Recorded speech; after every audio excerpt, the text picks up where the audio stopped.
परमाणु रेडिएशन के खतरे के बाद पश्चिमी यूक्रेन में कोहराम मचा हुआ है। यूरोप के कई देश न्यूक्लियर रेडिएशन के संकट में फंसे हुए हैं। सबसे बड़ी खबर, पोलैंड, एस्टोनिया और रोमानिया में सबसे ज्यादा खतरा है।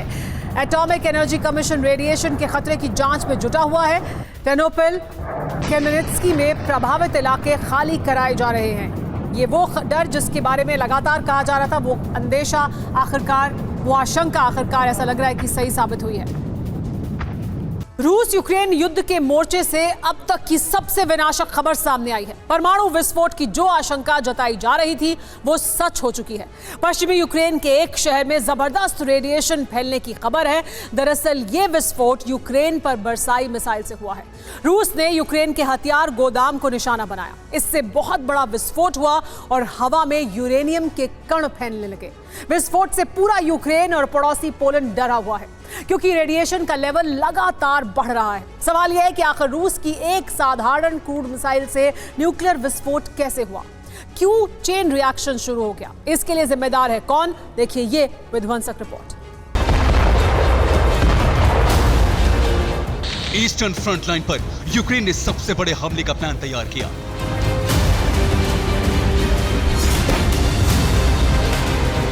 नेटो देशों ने कई बिलियन डॉलर के हथियार यूक्रेन को दिए।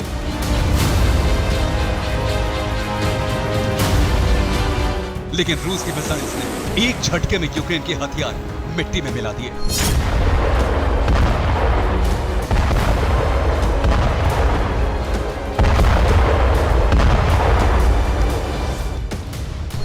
ये तस्वीरें यूक्रेन के खेमेल्नित्स्की शहर पर हमले की हैं।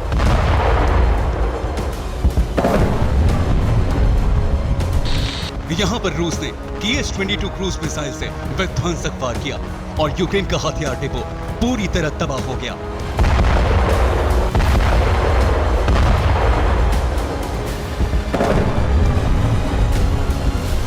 धमाके की दूसरी तस्वीर देखिए, जिसे कई किलोमीटर दूर से शूट किया गया है। मिसाइल गिरते ही आसमान में सैकड़ों मीटर ऊंची फायर बॉल उठती है और धमाके की आवाज इतनी तेज है कि वीडियो बनाने वाला शख्स डरकर शेल्टर के नीचे चला जाता है।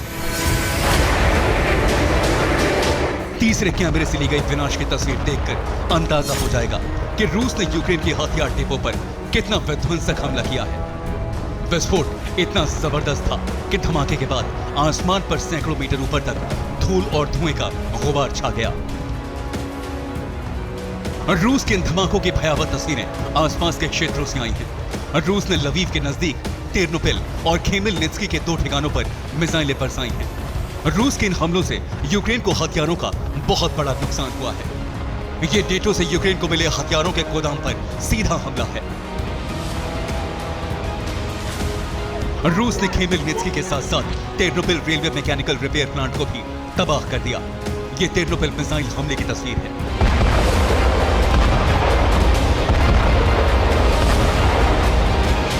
रूस के हमले में यूक्रेन को हथियारों का बहुत बड़ा नुकसान हुआ है, साथ ही रेडियो एक्टिव खतरा भी फैल चुका है। खेमेल्नित्स्की शहर के हथियार गोदाम में यूक्रेन ने ब्रिटेन से मिले डिप्लीटेड यूरेनियम के शेल्स रखे हुए थे, जो विस्फोट के बाद तबाह हो गए।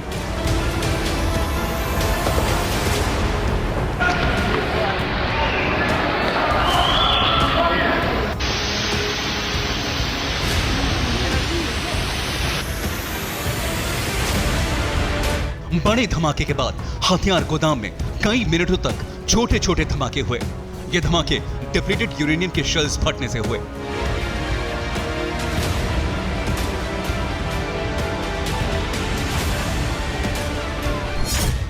डीयू शेल्स फटने से हवा में यूरेनियम के कण फैल गए। खेमेल्नित्स्की क्षेत्र में गामा रेडिएशन बहुत ज्यादा बढ़ गया है। गामा रेडिएशन बढ़ने के बाद खेमेल्नित्स्की क्षेत्र में तनाव फैल गया है। यूक्रेन के नेता खेमेल्नित्स्की क्षेत्र को खाली करा रहे हैं।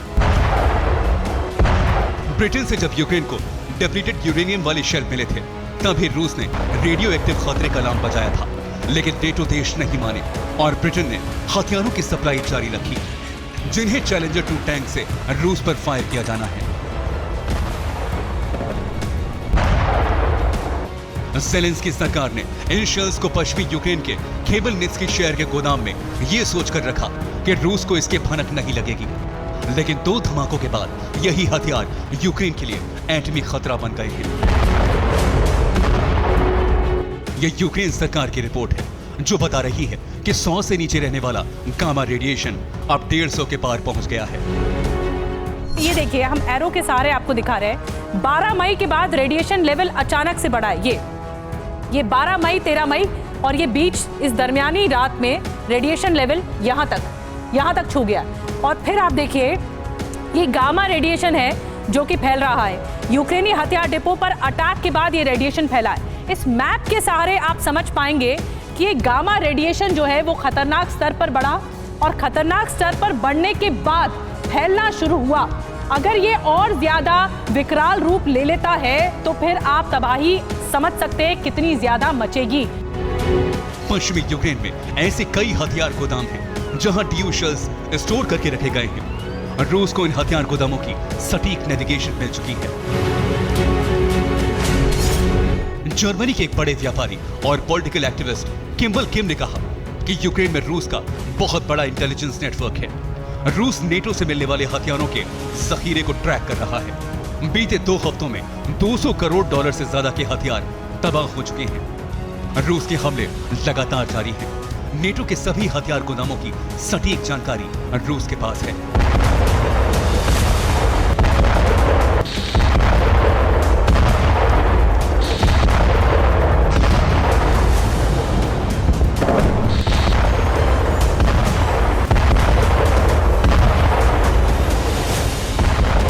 खेमेलनित्स्की की तरह ही पश्चिमी यूक्रेन में कई हथियार गोदाम ऐसे हैं जहां डीयू शेल्स रखे गए हैं। खतरा यह भी है कि यूक्रेन का पड़ोसी देश पोलैंड भी रेडिएशन की चपेट में आ सकता है। खेमेलनित्स्की शहर पोलैंड के बॉर्डर से 300 किलोमीटर दूर है। पश्चिमी यूक्रेन में रूस के हमले लगातार जारी हैं। अगर डिप्लीटेड यूरेनियम के शेल फटते रहे तो रेडिएशन पोलैंड तक पहुंच सकता है। अमेरिका के पर्यावरण मामलों के वकील रॉबर्ट एफ कैनेडी जूनियर ने कहा है कि डीयू शेल के इस्तेमाल पर प्रतिबंध लगाया जाए। इसके विस्फोट से कैंसर और जन्मजात विकलांगता बढ़ती है। आइए आपको ग्राफिक्स के जरिए भी समझाते हैं कि दरअसल रेडिएशन के जरिए किस तरह का खतरा है और कितने बड़े इलाके को ये प्रभावित कर सकता है। तो देखिए, इस नक्शे पर समझिए कहां पर हुआ ये ब्लास्ट। रूस के हमले के बाद खेमेलनित्स्की में रेडिएशन शुरू हो गया है। ये खेमेलनित्स्की है और यहाँ रेडिएशन शुरू हुआ है। 500 मीटर तक जानलेवा रेडिएशन फैल चुका है, यानी 500 मीटर के दायरे में इसका असर जानलेवा माना जा रहा है। जहां पर विस्फोट हुआ है वहां से 500 मीटर के दायरे में, यानी यहाँ लोग गंभीर बीमारियों की चपेट में आ सकते हैं।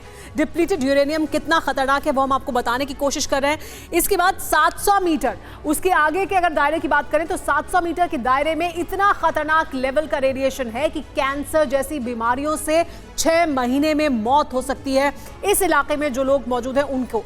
इसके बाद इसके आगे के दायरे की बात करें तो 1 किलोमीटर का जो दायरा है, इस जहां विस्फोट हुआ है उसके 1 किलोमीटर के दायरे में कैंसर का खतरा बहुत ज्यादा बढ़ चुका है। और इसके बाद एक और बड़ा खतरा है, रेडिएशन हवा की रफ्तार पर भी निर्भर करता है कि कहां तक उसका असर होगा। और तेज हवा चली तो ये बहुत कम समय में 300 किलोमीटर दूर पोलैंड तक भी पहुंच सकता है, यानी यहां से पोलैंड 300 किलोमीटर दूर है। हवा का रुख और तेजी पर निर्भर करेगा। ये बहुत जल्दी और बहुत तेजी से 300 किलोमीटर का फासला तय करते हुए पोलैंड तक भी पहुंच सकता है। ये वो इलाका जो इसकी वजह से प्रभावित है। डिप्लीटेड यूरेनियम कितना खतरनाक है उसका अंदाजा लगाइए। खेमेलनित्स्की इसकी चपेट में आ चुका है। यहां से शुरू हुए संकट के अब आसपास के शहरों और पोलैंड तक फैलने का खतरा है। यूक्रेन के नेताओं ने ज़ेलेंस्की सरकार के चुप्पे पर सवाल उठाने शुरू कर दिए हैं। पश्चिमी यूक्रेन में एंटी रेडिएशन दवाओं की मांग बढ़ गई है। ब्रिटेन ने रूस के टैंकों के बख्तर भेजने के लिए यूक्रेन को डिप्लीटेड यूरेनियम से भरे टैंक शेल दिए।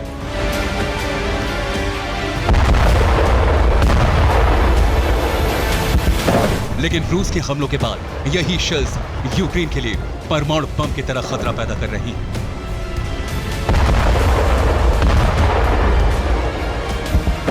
आशंका यही है कि रूस को हराने की जिद में खतरनाक हथियारों का इस्तेमाल करने वाला यूक्रेन क्या पूरे यूरोप के लिए एटमी खतरा बन रहा है। Bureau report, TV9 Bharatvarsh. British storm shadow को रूस ने मार गिराने का दावा किया। ब्रिटेन ने 3 दिन पहले ही स्टॉर्म शैडो यूक्रेन को भेजा है।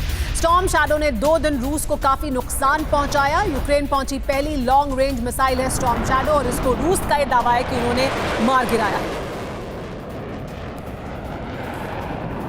देखिए किस तरह से स्टॉर्म शैडो को मार गिराया रूस ने, यह दावा कर रही है। स्टॉर्म शैडो 2 दिन पहले ही मिली थी, 2 दिन तक बहुत रूस पर कहर बरपाया, लेकिन अब रूस ये दावा कर रहा है कि ब्रिटिश स्टॉर्म शैडो को रूस ने मार गिराया है। रूस बनाम नेटो की जंग अब सिर्फ यूक्रेन तक सीमित नहीं रही। इस जंग का दायरा अमेरिका और नेटो देशों की सीमा तक फैल चुका है। इसमें चौंकाने वाली बात यह है कि पश्चिमी देशों की सीमा पर अब तक रूस का मोर्चा सार्वजनिक था, लेकिन अब रूस ने अमेरिका के खिलाफ सीधी जंग के मोर्चे का भी खुलासा कर दिया है। हालांकि इस खुलासे से पहले ही रूस के खिलाफ नेटो ने जंग की तैयारी भी शुरू कर दी थी, लेकिन अमेरिका और नेटो से रूस कैसे निपटेगा अब यह भी पता चल गया है। इस रिपोर्ट में देखिए रूस बनाम नेटो के युद्ध आरंभ का पहला चैप्टर। इस तैयारी का मकसद यूक्रेन के मोर्चे पर विनाश को अंतिम रूप देने का बिल्कुल नहीं है,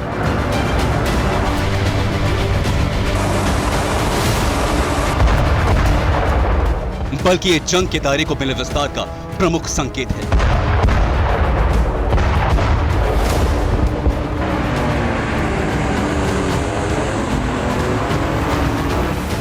और जारी किया गया वीडियो रूस अमेरिका के बीच होने वाली सीधी भिड़ंत का सबूत है।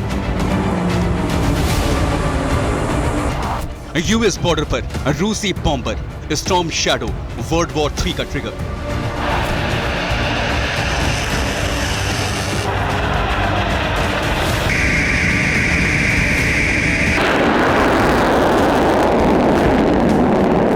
ये रूस के फ्लाइंग जोन के बाहर अलास्का के करीब रूस की वो उड़ान है जिसका मकसद ये अमेरिका को सीधे सीधे जंग के लिए ललकारना है।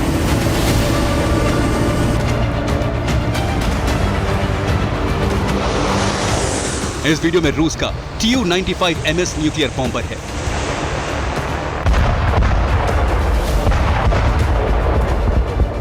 MiG-31 है, सुखोई Su-30MS है और सुखोई Su-35S भी है।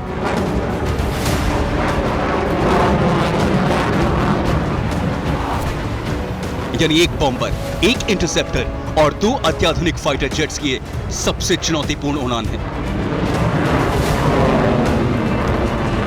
और इसे रूसी पायलट्स ने बिना किसी रोक टोक के कंप्लीट किया है, जिसका मतलब है कि रूस ने जंग की बुहानी पर मोर्चा किस दिशा से लेना है इसका फैसला कर लिया है।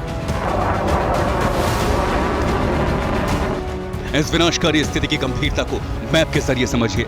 ठीक अमेरिका के सामने अलास्का के दूसरी तरफ चुकची सागर पर यह उड़ान रूसी पायलट्स के दल ने कंप्लीट की है। यानी अमेरिका के खिलाफ जिस जगह से मोर्चा लेना है वहां की रेकी हो चुकी है।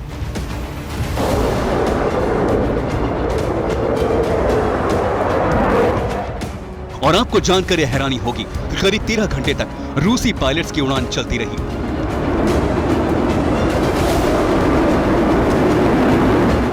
लेकिन ना तो अमेरिका की तरफ से कोई रणनीतिक कदम उठाया गया, न ही रूस के खिलाफ कोई चेतावनी जारी हुई।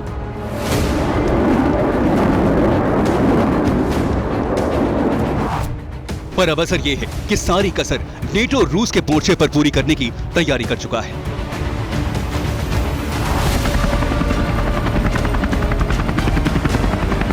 दरअसल इस वक्त नॉर्थ सी में नाटो के 13 देश मिलकर एक वॉर प्रैक्टिस को अंजाम दे रहे हैं, जिसे वार्षिक अभ्यास के तौर पर दिखाने की कोशिश की जा रही है। लेकिन रूस के खिलाफ जंग के बीच इस एक्सरसाइज के तहत हो रही तैयारियां बता रही हैं कि आने वाले दिनों में इस अभ्यास का असली मकसद साफ हो जाएगा।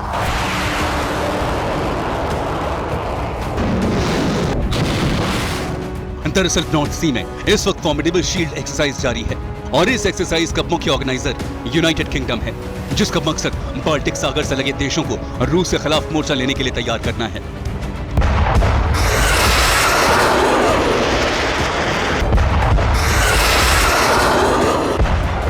और यहां बरस रहे बारूद से ये उद्देश्य साफ भी हो रहा है।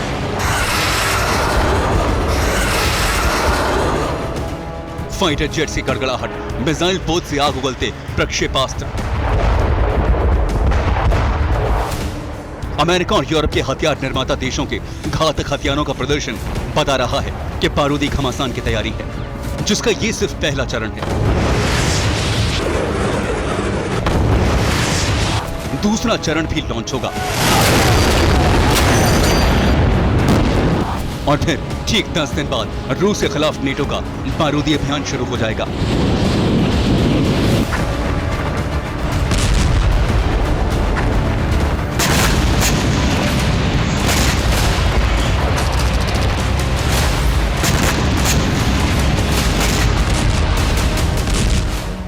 रूस की चुकची सागर वाली चुनौती का जवाब खुलकर दिया जाएगा, लेकिन ऐसा क्यों, इसे भी समझ लीजिए। नॉर्थ सी में जारी फॉर्मिडेबल शील्ड एक्सरसाइज 26 मई तक चलेगी। इस बीच 17 मई से एस्टोनिया में भी नेटो की एक्सरसाइज शुरू होने जा रही है। एस्टोनिया में स्प्रिंग स्टॉर्म एक्सरसाइज में नेटो देश के जवान शामिल होंगे।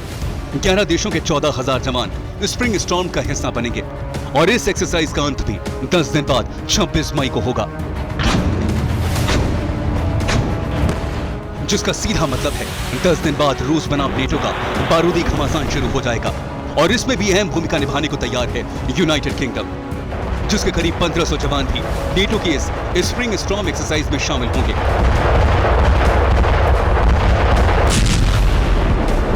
दरअसल ये तैयारी रूस के घेराव की तरफ इशारा कर रही है, लेकिन जो रूस चुकची सागर में सीधे अमेरिका को चेतावनी दे रहा है, उसके खिलाफ नेटो की घेराबंदी कितनी असरदार होगी? सवाल इसलिए क्योंकि घेराबंदी रूस की ज्यादा मजबूत है। रूस और नाटो के बीच सीधे तौर पर घमासान छिड़ी हुई है और अब रूस ने ऐसा कदम उठा लिया है जिससे नाटो सदस्यों को बड़ा खतरा हो सकता है। नेटो का एस्टोनिया में बारूदी ट्रेलर जारी होने से पहले ही पुतिन ने नेटो देशों की घेराबंदी कर दी है, यानी ट्रैप में रूस नहीं नेटो है। दरअसल रूस ने नेटो देशों के बॉर्डर के करीब अपने न्यूक्लियर बॉम्बर्स की तैनाती कर दी है और इसका प्रमाण है जारी हुई सैटेलाइट तस्वीर। दावे के तहत रूस ने 16 बॉम्बर तैनात किए हैं। इनके मुख्य रूप से टारगेट पर नॉर्वे और फिनलैंड है। ऐसा इसलिए कहा जा सकता है क्योंकि जो तस्वीरें आपने देखी हैं वो फिनलैंड की सीमा से सिर्फ 200 मीटर दूर ओलेनिया एयरबेस की है और एयरबेस का 3500 मीटर का रनवे खास तौर पर Tu-22M बॉम्बर के साथ AN-12 ट्रांसपोर्ट एयरक्राफ्ट के लिए बना था, पर अब यहाँ बड़े पैमाने पर तैनाती की गई है। ये तस्वीर रूस की घेराबंदी का पहला प्रमाण है, लेकिन स्थिति को और ज्यादा घातक बनाती है तैनाती का नया formation. Military magazine Barents observer के मुताबिक रूस ने इस बेस पर 2022 अगस्त में ही 4 Tu-160 बॉम्बर तैनात किए हैं। इसके बाद अक्टूबर में 10 से ज्यादा Tu-95 बॉम्बर्स की तैनाती हुई है।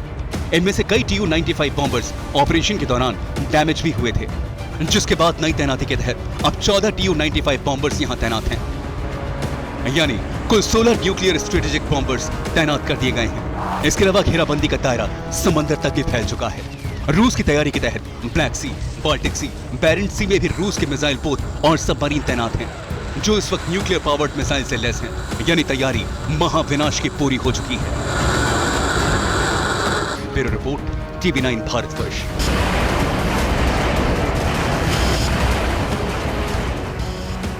पहले क्रेमलिन पर अटैक, अब क्रीमिया पर हमले की तैयारी। इसके लिए जेलेंस्की यूरोप के कई देशों में जाकर long range missile, fighter jet और हाईटेक वेपन मांग रहे हैं, क्योंकि वो जानते हैं अगर रूस के सामने टिकना है तो हाहाकारी हथियारों की जरूरत पड़ेगी। इस बीच अमेरिका और ब्रिटेन ने जंग को भयानक युद्ध में बदलने की पूरी तैयारी कर ली है। अमेरिका पहले से ही हथियार दे रहा है, वहीं ब्रिटेन लॉन्ग रेंज मिसाइलों की ऐसी खेप भेज रहा है जिससे क्रीमिया ही नहीं, रूस के दूसरे शहरों में भी भारी तबाही मचाई जा सकती है। अगर ऐसा हुआ तो जान लीजिए इस बार पुतिन इतना जबरदस्त पलटवार करेंगे जिससे यूक्रेन पूरी तरह तबाह हो जाएगा, और ऐसी तबाही के लिए पुतिन एटम बम भी फोड़ सकते हैं। स्टॉर्म शैडो का पहला अटैक।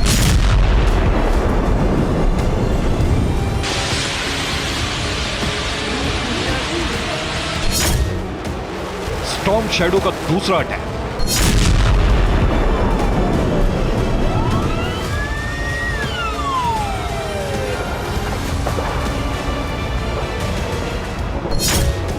स्टॉर्म शैडो का तीसरा अटैक।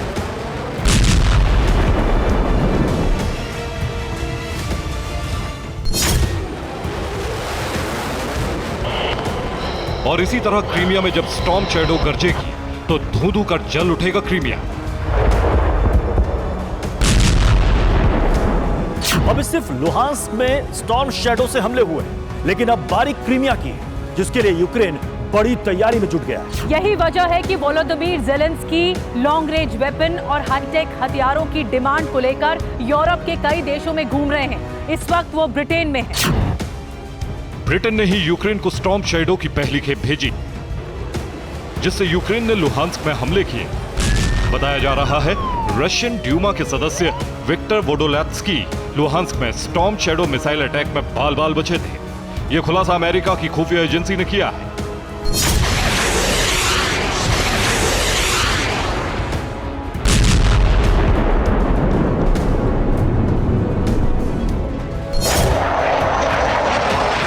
यानी यह सिर्फ ट्रेलर था, जंग की पूरी पिक्चर अभी बाकी है।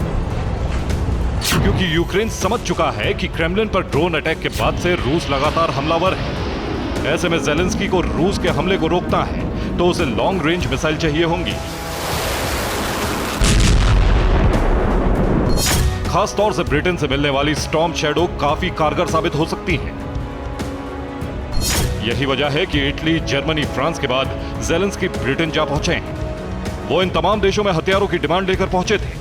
ब्रिटेन ने ऐलान किया है कि वो स्टॉर्म शैडो की अगली खेप देगा, साथ ही लॉन्ग रेंज ड्रोन भी यूक्रेन को सप्लाई करेगा। इससे पहले फ्रांस के दौरे पर ज़ेलेंस्की गए थे। जहां फ्रांस यूक्रेन को काउंटर ऑफेंसिव के लिए टैंक्स, आर्म व्हीकल देने पर राजी हो गया है, तो दूसरी तरफ ज़ेलेंस्की फ्रांस से फाइटर जेट भी मांग रहे हैं। दरअसल यूक्रेन एक बड़ी तैयारी कर रहा है, जिसमें वो क्रीमिया पर बहुत बड़ा हमला कर सकता है। ऐसे में ब्रिटेन और दूसरे यूरोपीय देशों से मिलने वाले हथियार उसके बड़े काम आने वाले हैं। खासतौर से ब्रिटेन ने पिछले कुछ दिनों में यूक्रेन को काफी हथियार सप्लाई किए हैं।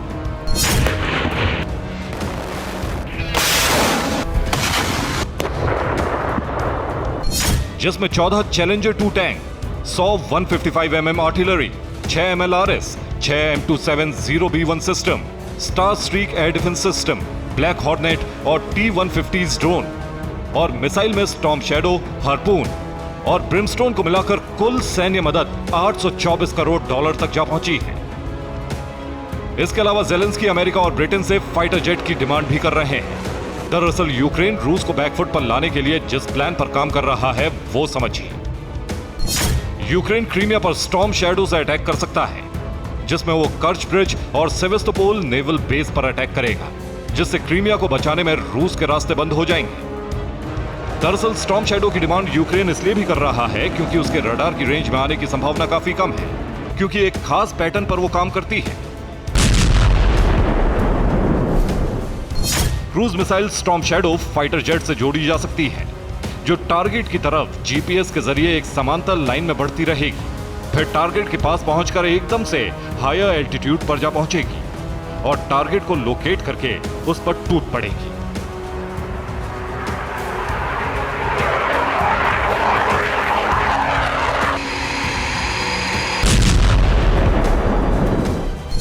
स्टॉर्म शैडो की स्पीड 600 मील प्रति घंटे है। इसकी रेंज 350 मील और ये 450 किलो का वॉरहेड ले जाने में सक्षम है, जिसकी कीमत करीब 8 लाख यूरो है। ब्रिटेन ने इस मिसाइल को साल 2002 में तैयार किया था, लेकिन यूक्रेन को अपग्रेड वर्जन मिल रहा है, जिसका ट्रायल लुहांस्क में यूक्रेन कर चुका है। इसलिए अब क्रीमिया पर हमले के लिए बड़ी खेप मांगने ज़ेलेंस्की ब्रिटेन जा पहुंचे हैं।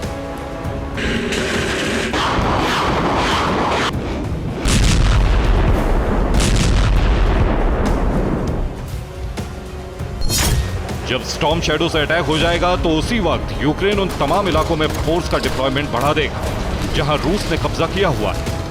इस डिप्लॉयमेंट में वो तमाम हथियार होंगे जो हाल ही में यूरोप के देशों से यूक्रेन को मिलने जा रहे हैं, जिसमें जर्मनी से मिलने वाले लेपर्ड टैंक भी शामिल हैं।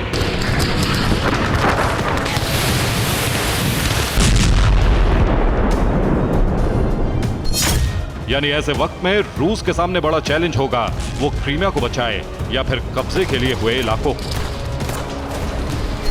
इस बारे में ब्रिटेन रशियन एम्बेसडर एंड्रे कैलन को आगाह कर चुके हैं। उन्होंने बताया है, ब्रिटेन जिन स्टॉर्म शैडो मिसाइल की सप्लाई यूक्रेन को कर रहा है, उनसे रूस के शहरों पर हमले में इस्तेमाल किए जाने की आशंका बढ़ गई है। खासतौर से क्रीमिया टारगेट पर है।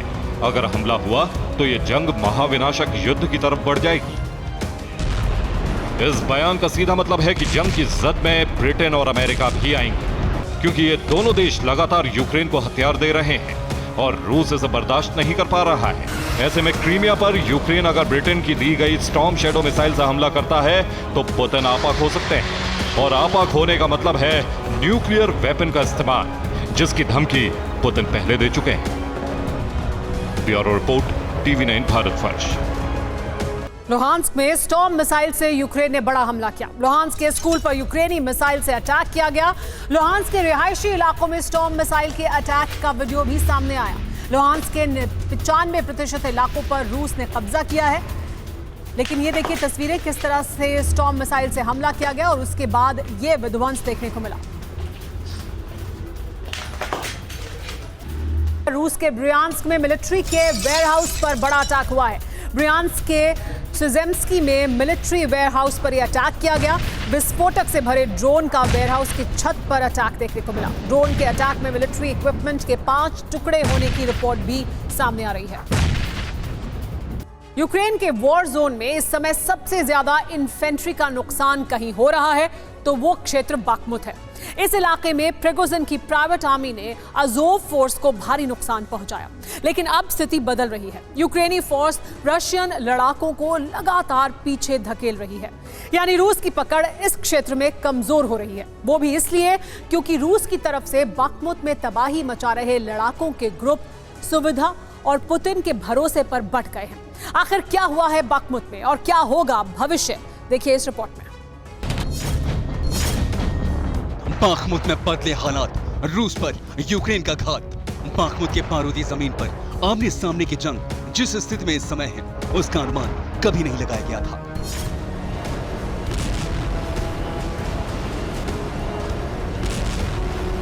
वैगनर लड़ाकों के सहारे बढ़त बनाते रूस ने यूक्रेन के रणनीतिक लिहाज से कमजोर क्षेत्र को भी बारूदी मैदान में तब्दील कर दिया।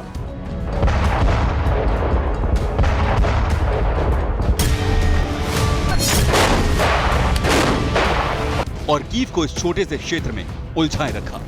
लेकिन अब बाजी पलटती दिख रही है। जिस इलाके के लिए प्रिगोजिन की प्राइवेट आर्मी ने अपना खून बहाया, उसके इलाके से हटते ही यूक्रेनी सैनिकों ने बढ़त बनानी शुरू कर दी।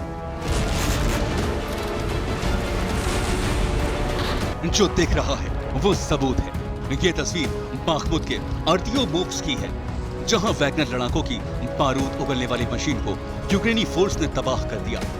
हालांकि ऐसा क्यों हुआ, इसके पीछे कारण क्या है, इसकी कलह पर विश्लेषण से समझा जा सकता है। लेकिन इस विश्लेषण से पहले और भी तस्वीरें देख लीजिए। यह वीडियो बोदानिव्का का है, जहां यूक्रेन की 56वीं मारियोपोल मोटराइज्ड इन्फेंट्री ब्रिगेड ने टैंक और बख्तरबंद गाड़ियों से रूसी लड़ाकों को टहला दिया। यह हमला इतना जबरदस्त था कि रूसी लड़ाकों के पास इलाका छोड़ने के अलावा कोई दूसरा रास्ता नहीं बचा। यूक्रेनी फोर्स की आक्रामकता का अंदाजा इस बात से लगाया जा सकता है कि रूसी लड़ाकों के किसी भी हमले से डरे बिना वो लगातार आगे बढ़ रहे हैं और रूस की तरफ से बाखमुत के मैदान में लड़ने आए लड़ाकों को पीछे धकेल रही हैं।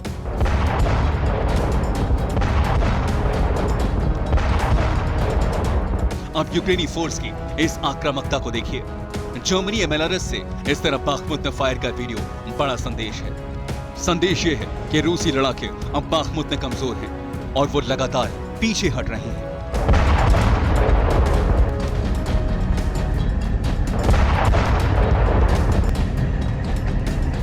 मुमकिन है कि इसी वजह से रूस अब बाखमुत में फास्फोरस बम से भी तबाही मचा रहा है, लेकिन कामयाबी मिलने पर संदेह है।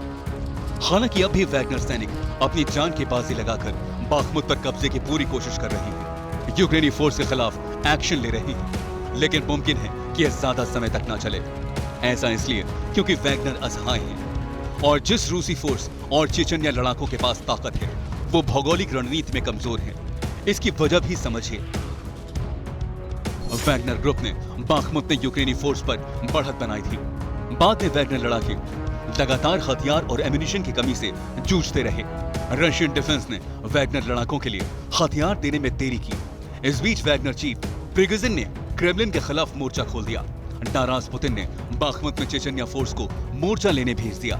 रशियन डिफेंस से मिले हथियारों पर चेचनिया फोर्स ने कब्जा कर लिया, इसलिए कुछ पोस्ट को छोड़कर वैगनर लड़ाके मोर्चे से पीछे हट गए हैं। नतीजतन चेचन्या लड़ाके मोर्चे पर डटे हुए हैं और उन पर यूक्रेनी फोर्स भारी पड़ती जा रही है, जिसका प्रमाण यह है कि बाखमुत में 2 रूसी कमांडर मारे जा चुके हैं। इसके अलावा यूक्रेनी फोर्स ने रूसी लड़ाकों को पीछे धकेलना शुरू कर दिया है। खबर यह है कि बाखमुत के 10 से ज्यादा इलाकों से रूस पीछे हट गया है। कई पोस्ट पर यूक्रेनी फोर्स ने फिर से कब्जा जमा लिया है और रणनीतिक पोस्ट पर कब्जा करके यूक्रेनी फोर्स रूस को नुकसान पहुंचा रही है। वहीं वैगनर लड़ाकों ने भी बिना हथियार के बैकअप देने से मना कर दिया है। यहां तक कहा जा रहा है कि करीब 10 किलोमीटर के दायरे में यूक्रेनी फोर्स ने वापसी के साथ कब्जा जमा लिया है। वहीं रूसी लड़ाके जिस पोस्ट पर तैनात थे वहां से 2 किलोमीटर तक पीछे हट चुके हैं और स्थिति नहीं बदली तो फिर बाखमुत में रूसी लड़ाकों पर संकट मंडराना तय है, जिसे खुद वैगनर चीफ ने भी माना है। यानी ये मॉस्को के खिलाफ एक तरह की चेतावनी है और स्थिति क्या है इसका खुलासा भी। लेकिन एक खबर यह भी है कि क्रेमलिन के इस रुख की वजह प्रिगोजिन की दगाबाजी है। दावे के तहत प्रिगोजिन पर रूसी अफसरों की लोकेशन देने का शक है और इसका मतलब साफ है कि बाखमुत में फिर से खूनी कहर बरपने वाला है। Bureau report, TV9 Bharatvarsh. आगे बढ़ने से पहले इस वक्त की बड़ी खबर युद्ध के मैदान से। यूक्रेन का रूस के फ्रंटलाइन पर डबल अटैक। रूस के हॉवित्जर और गोला बारूद के डिपो पर बड़ा अटैक हुआ है। यूक्रेनी हमले में रूस के एक हॉवित्जर और गोला से नष्ट हुए। जिस दोस्त के दम पर पुतिन ने पोलैंड और बाल्टिक देशों पर दबदबा बनाया हुआ है, पुतिन का वो दोस्त अब बड़े संकट में फंस गया है। पुतिन के उस वफादार दोस्त का नाम अलेक्जेंडर लुकाशेंको है, जो बेलारूस के प्रेसिडेंट हैं। उनको लेकर पश्चिमी देशों की तरफ से खबर तेजी से फैलाई जा रही है, वो ये कि लुकाशेंको को जहर दे दिया गया है। हालांकि अभी तक इसकी पुष्टि ना तो बेलारूस की तरफ से हुई है और ना ही रूस की ओर से कुछ कहा गया है। जबकि जिस वक्त लुकाशेंको की तबीयत बिगड़ी थी उस वक्त वो मॉस्को में पुतिन के मेहमान थे। अचानक से बेलारूस के वेस्टर्न बॉर्डर पर हलचल बढ़ चुकी है। टैंकों की तैनाती की जा रही है। MLRS multiple launch rocket system को लगाया जा रहा है।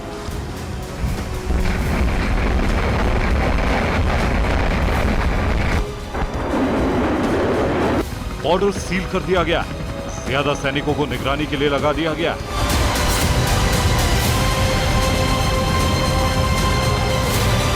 ऐसे हालात हैं जैसे बेलारूस पर कोई बड़ा संकट आने वाला है।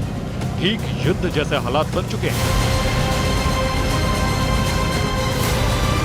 अचानक से ऐसा क्या हुआ जो बेलारूस को लेकर कई तरह की अटकलें लगाई जा रही हैं।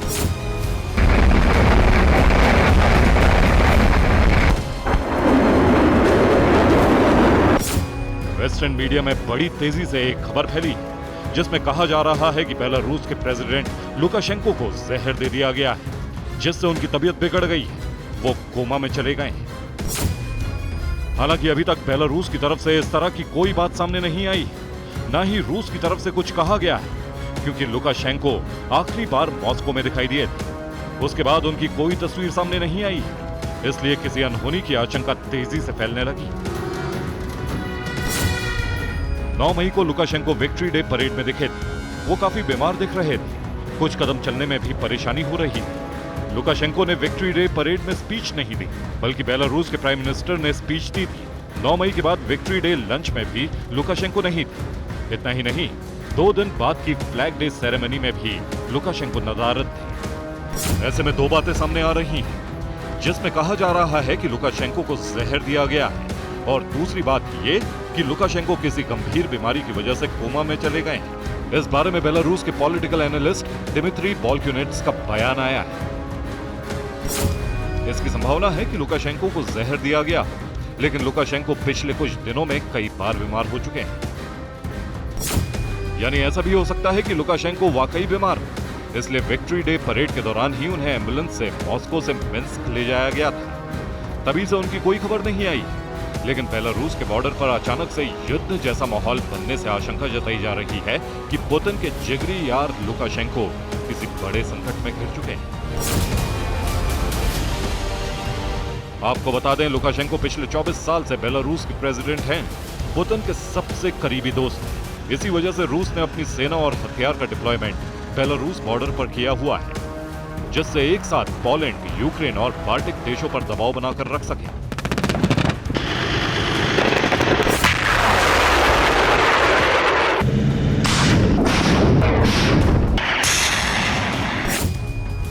यही वजह है लुकाशेंको नाटो के टारगेट पर रहे। अगर जहर वाली थ्योरी सच साबित होती है तो इसके पीछे नाटो या फिर यूक्रेन का नाम आ सकता है। अगर ऐसा हुआ तो पुतिन इसका बदला लेने के लिए किसी भी हद तक जा सकते हैं, क्योंकि लुकाशेंको ने ऐसे वक्त में पुतिन का साथ दिया है जब चुनिंदा देशों को छोड़कर तमाम पश्चिमी और यूरोपीय देश रूस के खिलाफ हो चुके हैं। Bureau report, TV9 Bharatvarsh. ये साजिश थी या महज एक भूल? जर्मनी में आखिर जेलेंस्की का सेलफोन कैसे गुम हो गया? क्या बर्लिन दौरे में जेलेंस्की के साथ जासूसी हुई? क्या इस दौरान जेलेंस्की के फोन से डेटा चोरी किया गया? आखिर क्यों जेलेंस्की के फोन के गुम होने के बाद कई तरह की अफवाहों का बाजार गर्म हो गया है? जेलेंस्की के जर्मनी दौरे की क्या है इनसाइड स्टोरी? देखिए ये स्पेशल रिपोर्ट।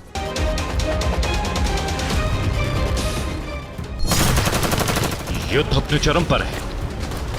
बारूद बरसना थमने का नाम नहीं ले रहा है। कूटनीतिक दांवपेच और जंग की नई नई रणनीतियों पर भी रात दिन काम हो रहा है। लेकिन एक खबर ने जेलेंस्की की पूरी टीम के होश उड़ा दिए हैं।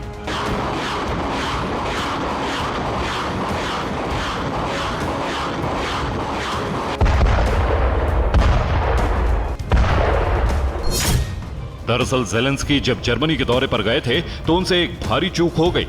इसकी वजह से युद्ध के बीच अफवाहों का बाजार बहुत गर्म है। उस घटना के बाद सवाल उठ रहे हैं कि क्या जेलेंस्की के खिलाफ जर्मनी में कोई साजिश हुई? क्या जर्मनी में जेलेंस्की की जासूसी की गई? क्या जेलेंस्की के फोन से डेटा चुराए गए? आखिर जेलेंस्की के जर्मनी दौरे को लेकर इन सवालों के पीछे क्या है असली कहानी? इस बारे में आगे बढ़ने से पहले आपको बता दें कि अपनी जर्मनी यात्रा के बाद जेलेंस्की ने 2 बड़े बयान दिए। पहला, उन्होंने इस साल के अंत तक युद्ध के समाप्त हो जाने का दावा किया है। दूसरा, उन्होंने युद्ध में रूस के खिलाफ जर्मनी की सहायता के लिए आभार जताया।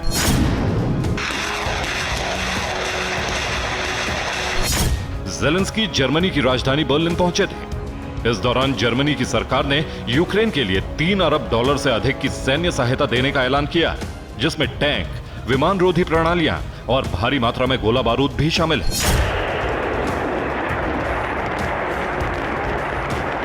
लेकिन इसी बीच एक ऐसा वाकया हो गया जिसने जेलेंस्की की जर्मनी यात्रा को लेकर कई तरह के सवाल खड़े कर दिए। दरअसल जर्मनी की राजधानी बर्लिन में उन्होंने अपना फोन एक कार में छोड़ दिया, लेकिन तब तक वो जर्मनी से फ्रांस पहुंच चुके थे। बाद में जेलेंस्की के फोन को उनके पास पहुंचाया गया, लेकिन एक रिपोर्ट के हवाले से दावा किया गया कि हाल ही में लीक हुए दस्तावेजों से ऐसे संकेत मिलते हैं कि जेलेंस्की के फोन के डेटा हैक से इनकार नहीं किया जा सकता है। इसके बाद से ही अफवाहों का बाजार गर्म है। आशंका जताई जा रही है कि जेलेंस्की की जासूसी हुई, उनके फोन से छेड़छाड़ की गई। आपको बता दें कि यूक्रेन को सैन्य मदद पहुंचाने वाले देशों में जर्मनी भी है। हालांकि युद्ध की शुरुआत में जर्मनी ने यूक्रेन को घातक हथियार उपलब्ध कराने से आनाकानी की थी, लेकिन अब जर्मनी यूक्रेन को हथियारों की सबसे ज्यादा आपूर्ति करने वाले देशों में से एक है। इससे रूस और जर्मनी के बीच तनाव काफी बढ़ गया है। Bureau report, TV9 Bharatvarsh. बात तुर्की की। तुर्की के तानाशाह अर्दोआन की 20 साल की सत्ता अब छिन सकती है, क्योंकि वो इस बार प्रेसिडेंट बनने से महज एक कदम पीछे रह गए। इस वजह से अब तुर्की में दोबारा चुनाव होने जा रहे हैं। लेकिन सवाल ये उठ रहा है कि क्या अर्दोआन दोबारा चुनाव में भी अपनी साख बचा पाएंगे, क्योंकि कई ऐसे फैक्टर अर्दोआन के खिलाफ हैं जिनको लेकर तुर्की के लोग काफी गुस्से में हैं। तुर्की के प्रेसिडेंट रेसिप तैयब अर्दोआन की अब न वैसी शोहरत रही, न पहले जैसा दबदबा और न ही वोट बैंक, क्योंकि तुर्की में हुए चुनाव में एर्दोआन प्रेसिडेंट फिर से बनने के लिए जरूरी 50% वोट नहीं जुटा पाए। वो जीत से सिर्फ एक कदम दूर रह गए।